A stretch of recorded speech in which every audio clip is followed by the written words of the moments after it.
Everyone. तो आज हम देखेंगे एनसीआरएसएम के अकॉर्डिंग शालाक्य तंत्र का टॉपिक नंबर 7, जिसमें हमें ब्लेफराइटिस पढ़ना है। तो एनसीआरएसएम में हमें क्या क्या पढ़ना है, देखिए। सबसे पहले हमें उसका इटियोलॉजी देखना है, then clinical features, then complications, then treatment. So what is blepharitis? ठीक है, ब्लेफराइटिस क्या है?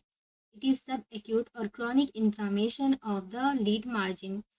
जो हमारी लीड मार्जिन होती है उसमें एक क्रॉनिक और एक्यूट इन्फ्लामेशन हो जाने को हम ब्लेफराइटिस कहते हैं। तो हम अब देखेंगे इसके लिए प्री डिस्पोजिंग फैक्टर क्या है, मतलब ऐसे कौन से फैक्टर्स हैं जिसकी वजह से हमें ब्लेफराइटिस हो सकता है। तो सबसे पहले age, usually common in children's.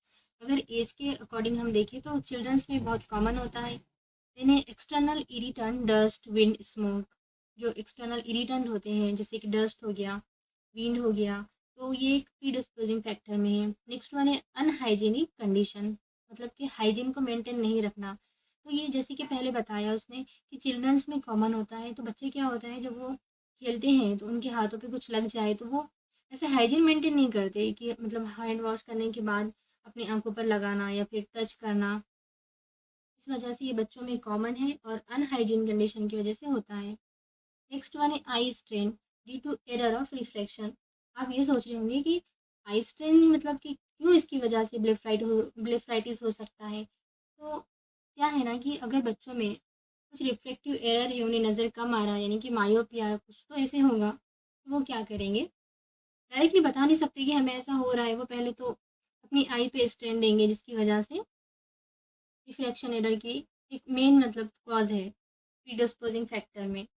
Next one है इन्फ्लामेशन ऑफ नेबरिंग स्ट्रक्चर्स, जैसे कि अदर स्ट्रक्चर है जैसे कि कंजक्टाइवा एंड हमारी आईलिड्स, इन सब में अगर कुछ हो जाए इन्फ्लामेशन तो ये भी एक प्रीडिस्पोजिंग फैक्टर में आएगा। नेक्स्ट वन है parasitic infection. Next one constitutional factor, जैसे कि मेटाबॉलिक डिसऑर्डर हो गया, एक्सेसिव कार्बोहाइड्रेट है। तो ये सब जो अभी हमने देखा तो ये प्रीडिस्पोजिंग फैक्टर्स है ब्लेफराइटिस के। देन उसके टाइप्स में ये है कि ब्लेफराइटिस दो तरह का होता है। एक तो है कि स्क्वैमस और दूसरा ulcerative. Squamous blepharitis and ulcerative blepharitis, ये दो टाइप्स है। तो हम सबसे पहले स्क्वैमस ब्लेफराइटिस देखेंगे। स्क्वैमस ब्लेफराइटिस क्या है? It is associated with seborrhoea means dandruff, and next one metabolic causes, hygiene factor, eye strain and seborrhoea of the scalp. जैसे कि अगर हमारे स्काल्प में भी डैंड्रफ हो जाए तो ये भी उसका एक कॉज हो सकता है स्क्वैमस ब्लेफराइटिस का। इसके अगर हम सिम्टम्स की बात करें तो इसमें पेन नहीं होगा, हमें no pain, discomfort in eyes, यानी कि पेन तो नहीं होगा लेकिन हमें डिस्कम्फर्ट महसूस होगा। एंड ईपीफोरा मतलब कि टीयर सिक्रेशन का ज़्यादा होना। And due to anatomical changes in the lid margin, अगर हमारी लीड मार्जिन में एनाटॉमिकल चेंजेस होते हैं तो ये भी उसका सिम्टम्स है। अब क्लिनिकल साइन हम किस तरह से समझ सकेंगे कि ये ब्लेफराइटिस है और स्क्वैमस वाला है, क्योंकि हमें तो यहाँ पर दो टाइप बताया हुआ है ना। तो सबसे पहले है accumulation of white scales like dandruff on the lid margin, यानी कि डैंड्रफ होना लीड मार्जिन पे, एक्यूमुलेशन होना, और वो भी वाइट कलर की स्केल्स होना। आप ये कलर याद रखिए क्योंकि ये दो टाइप्स में डिफ्रेंशिएट करने के लिए हमें यही काम आएगा।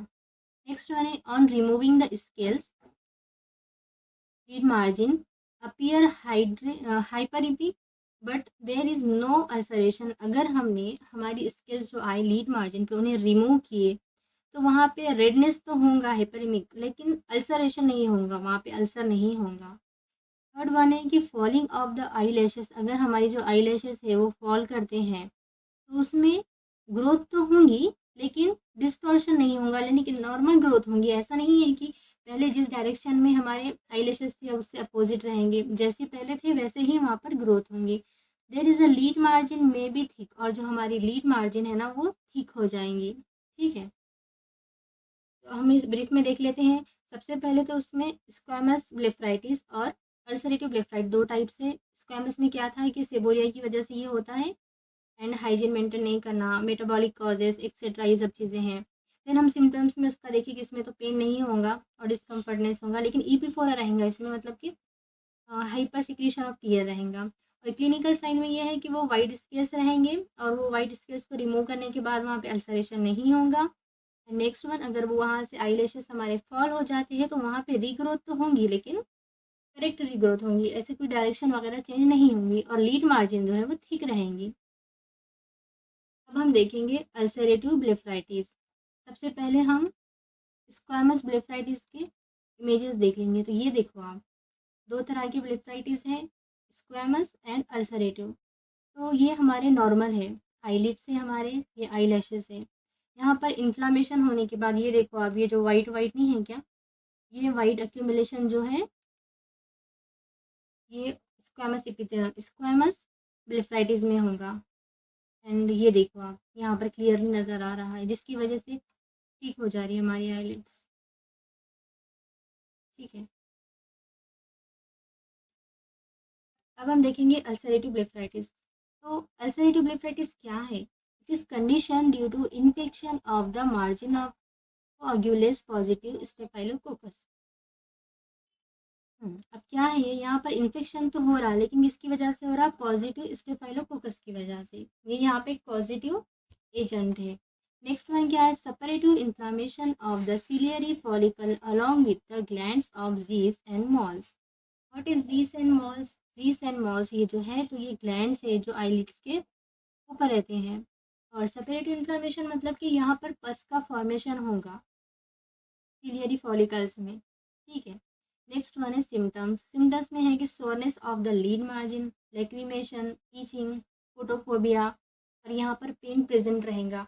अब देख सकते हैं हमने अगर कंपेयर किए अल्सरेटिव को और स्क्वामस को, तो अल्सरेटिव में पेन है जबकि स्क्वामस में पेन नहीं था।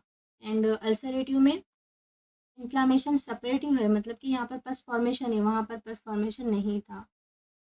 नेक्स्ट वन है क्लिनिकल साइन। क्लिनिकल साइन बहुत ज़्यादा इंपॉर्टेंट है दोनों को डिस्टिंग्विश करने के लिए। हम इसे अच्छी तरह से याद कर ले सकते हैं अगर हमने इसमें कंपैरिजन करके पढ़ा था। Yellow crust are deposited at the roots of the eyelashes by the which the lashes are glued together. मतलब कि वहाँ पर वाइट था, यहाँ पर येलो क्रस्ट डिपॉजिट हो जाता है आई लैश पर, जिसकी वजह से जो हमारे आई लैशेस है ना, ग्लूड हो जाते हैं, वो एक दूसरे में चिपक जाते हैं। ग्लूड यानी कि हमारे फेविकॉल जैसे काम करेंगे वो जो भी डिपॉजिटेड है yellow crust. Then on removing the crust small ulcer appear around the base of the lashes which bleed freely. अगर हमने वो जो क्रस्ट वहाँ पे डिपॉजिट हुआ उसे रिमूव किए तो वहाँ पे अल्सर अपीयर होंगे और थोड़ी सी ब्लीडिंग भी हो सकती है। Falling of the eye lashes, regrowth absent. अगर वहाँ से जो आई लैशेस वो फॉल हो गई ना, तो वहाँ पे रीग्रोथ होंगी क्या? नहीं होंगी, एब्सेंट रहेंगी। और अगर होती भी हैं तो वो मिस डायरेक्टेड रहेंगी, मतलब नॉर्मल जो डायरेक्शन होनी चाहिए वो डायरेक्शन में नहीं होंगी। आप यहाँ इमेज दे सकते हैं, आपको बहुत आसानी से समझ आएगा। ये देखो, यहाँ पे ग्लू टुगेदर हो गई, मतलब कि जो डिपॉजिटेड हुआ ना वो येलो कलर का अल्सरेटिव में, तो इस तरह से ये हमारी आईलैशेस चिपक गई हैं एक दूसरे में। और अगर हम इसे रिमूव किएंगे तो वहाँ पे थोड़ा ब्लीड भी हो सकता, अल्सर भी हो सकता, इसके नाम में ही हम समझ सकते हैं। ये देखो, रिमूव करने के बाद यहाँ पर अल्सर है और यहाँ पे फिर से आईलैशेस आई क्या? नहीं आई। ठीक है, क्लिनिकल साइन तो हो गया। अब हम देखेंगे कॉम्प्लिकेशंस। जो स्क्वेमस है ना वो वाला बहुत, मतलब इतना कॉम्प्लिकेटेड नहीं है, और ये जो अल्सरेटिव ब्लेफराइटिस है ये थोड़ा कॉम्प्लिकेटेड है। जैसे कि इसमें कॉम्प्लिकेशंस क्या हो सकते हैं? मेड्रोसिस, टाइक्योसिस, टाइलोसिस, एक्ट्रोपियन। अब हम इन्हें समझेंगे। सबसे पहले तो हम देखेंगे मेड्रोसिस। What is मेड्रोसिस? मेड्रोसिस मतलब कि जो हमारी आईलिड्स होती है ना, वहाँ पर आईलैशेस का एब्सेंट होना, उसे हम मेड्रोसिस कहते हैं। ये देखो अब यहाँ पर आईलैशेस नहीं है ना, क्योंकि एक बार वो रिमूव होगी तो फिर से नहीं आएंगी। ठीक है, नेक्स्ट वन है ट्राइकियोसिस। ट्राइकियोसिस क्या है? ट्राइकियोसिस मतलब कि ये देखो आप, नॉर्मल नॉर्मल जो हमारी आईलैशेस होती है ना वो आउटवर्ड डायरेक्शन में ग्रो होगी रहती, और लेकिन जब हमें ये अल्सरेटिव हो जाएगा ना, तब उसके बाद हमारी आई लैशेस की डायरेक्शन चेंज हो जाती है, जैसे कि वो इनवर्ड है, जिसकी वजह से इरिटेशन होगा, ईपीफोरा हो सकता। नेक्स्ट है टाइलोसिस एंड एक्ट्रोपियन। ठीक है, एक्ट्रोपियन किसे कहते हैं? देखो, ये हमारी जो लीड्स होती है लोअर और अपर। अब जो लोअर आईलिड है ना, तो उसका ना बेंड हो जाना आउटवर्ड डायरेक्शन में, नॉर्मल जो होती है ना उसके कंपेयर में। ये देखो ना आप, ये नॉर्मल आई है और ये एबनॉर्मल है, तो ये किस तरह से बेंड हो गई। ये देखो आप, यहाँ पर भी ये नॉर्मल हमारी आई लिड मार्जिन है और ये एबनॉर्मल एक्ट्रोपियन। टाइलोसिस, टाइलोसिस क्या है? जो हमारी लीड मार्जिन होती है, अपर लीड मार्जिन, यहाँ पर ये देखो इसका ना थिक हो गया, यानी कि वहाँ का साइज बढ़ गया, उसका थोड़ी इन्फ्लामेशन हो गई, तो हम इसे टाइलोसिस कहते हैं। तो सबसे मेन क्या, ट्राइकियासिस, यानी कि वहाँ पर जो डायरेक्शन होती है हमारी आईलैशेस की वो एबनॉर्मल, यानी कि जो आउटवर्ड होनी चाहिए वो इनवर्ड होना आई के अंदर। और एक्ट्रोपियन मतलब कि यहाँ पर हमारे जो लीड मार्जिन है, लोअर लीड मार्जिन, उसका बाहर बेंड हो जाना। एंड टाइलोसिस और मेड्रोसिस, टाइलोसिस मतलब ये ठीक हो जाना, मेड्रोसिस यहाँ पे लीड मार्जिन पे आईलैशेस का एब्सेंट हो जाना। तो इसी तरह से ये कॉम्प्लिकेशंस हमें अल्सरेटिव में दिखाई देंगे, अल्सरेटिव ब्लेफराइटिस में। तो अगर हम शॉर्ट में रिवाइज कर दिए, हमने पहले से क्या देखा, तो सबसे पहले ये एक इन्फेक्शन है और उसकी हमने डेफिनेशन देखी ब्लेफराइटिस की। वो सब एक्यूट और क्रोनिक इन्फ्लामेशन है। देन उसके लिए प्री डिस्पोजिंग फैक्टर में कुछ नहीं है, कॉमन है कि वो बच्चों में कॉमन होता है, एक्सटर्नल इरिटेंट से होता है, अनहाइजीन मेंटेन करने की वजह से। और आई स्ट्रेन इसका मेजर कॉज भी हो सकता है, क्योंकि बच्चे बोलते नहीं ना, उन्हें अगर नज़र कम भी आ रहा है तो वो अपनी आइज़ पर स्ट्रेन देंगे, स्ट्रेस देंगे और देखेंगे, फिर बाद में जब बहुत ज़्यादा ही होने लगा तब हमें वो सब चीज़ें पता चलेंगी। उसके बाद में हमने टाइप्स देखे, दो टाइप्स है। एक तो क्या है उसका स्क्वामस ब्लेफराइटिस और नेक्स्ट वन है अल्सरेटिव ब्लेफराइटिस। तो ये दोनों में हमने साइन, सिम्टम्स, उसके क्लिनिकल साइंस देखे। तो डेफिनेशन में सेबोरिया से एसोसिएटेड था ये वाला, जिसमें हम डैंड्रफ कहते हैं, और अनहाइजीनिक कंडीशन की वजह से। और सिम्टम्स में इसमें पेन नहीं होगा, डिस्कम्फर्टेड होगा सिर्फ, और ईपीफोरा है एक तो। और क्लिनिकल साइन में हमने बहुत ज़्यादा इंपॉर्टेंट देखा कि इसमें वाइट स्केल्स है, जबकि उसमें अल्सरेटिव में हमें येलो है।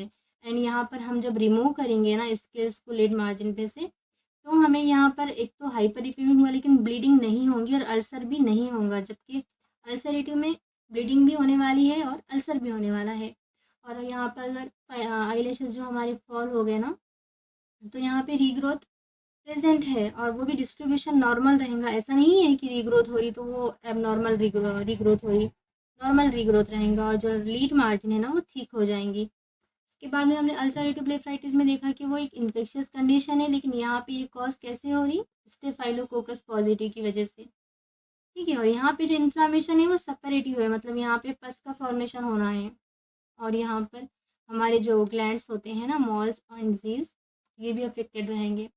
और सिम्टम्स में इसमें ऐसा है कि लीड मार्जिन में जो है कि वो सोयरनेस हो जाएगा, लैक्रिमेशन तो वहाँ पर भी था, ईपीफोरा, यहाँ पे इचिंग है एंड फोटोफोबिया, ये दो एक्स्ट्रा है।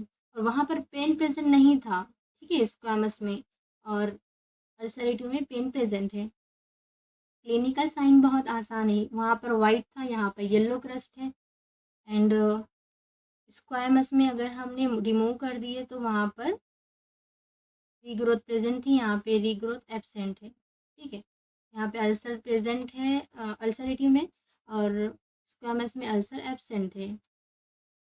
देन नेक्स्ट वन है कॉम्प्लिकेशन। तो स्क्वामस में कोई भी कॉम्प्लिकेशंस नहीं है, मेड्रोसिस में और अल्सरेटिव में मेड्रोसिस है, जो हमने देखा कि एब्सेंट रहना, वहाँ पर आईलैशेस, ट्राइकियासिस है मतलब कि आउटवर्ड डायरेक्शन में ग्रोथ होना एबनॉर्मल, टाइलोसिस है जो कि हमारी लीड मार्जिन है उसका ठीक हो जाना, और एक्ट्रोपियन है जो कि हमारी लीड मार्जिन का आउटवर्ड बेंड हो जाना।